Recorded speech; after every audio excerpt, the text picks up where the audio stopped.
Bonjour et bienvenue dans ce tuto où on va voir comment vous allez créer une base de données sur PHP-MyAdmin de base, du serveur base de l'IUT. Donc là, on vient de se connecter sur le serveur base, donc à l'aide de l'interface PHP-MyAdmin. Et donc pour créer une base de données, on va utiliser ici le lien base de données.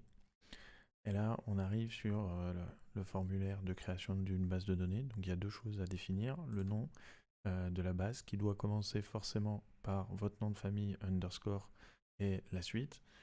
Et ensuite, vous devez choisir un encodage et un interclassement.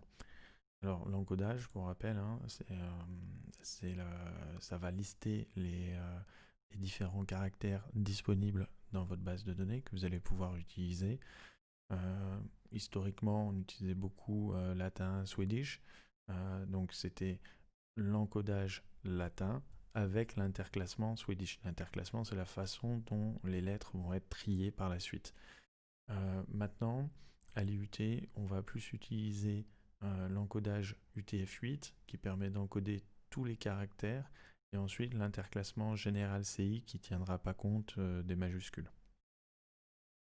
Alors, un petit rappel quand même sur l'encodage.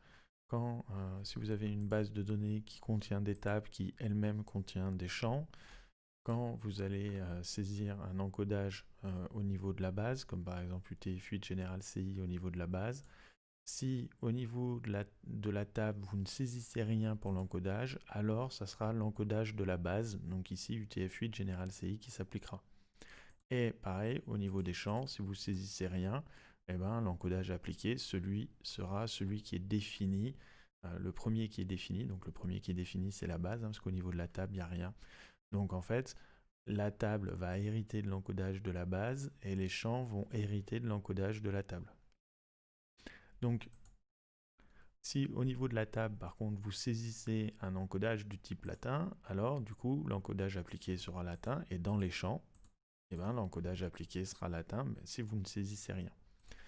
Dernière possibilité, vous saisissez latin au niveau de la table. Donc dans un champ, vous saisissez aucun encodage, c'est l'encodage latin qui s'applique, parce que quand on saisit rien, c'est l'encodage du niveau supérieur qui s'applique. Par contre, au niveau du champ, vous pouvez ressaisir n'importe quel encodage, et c'est cet encodage qui sera utilisé. Voilà. Donc si on retourne au niveau ici, on va créer notre table. D'accord. On va préciser un encodage et du coup, nous, la plupart du temps, on n'aura plus rien à préciser ni au niveau des tables ni au niveau des champs.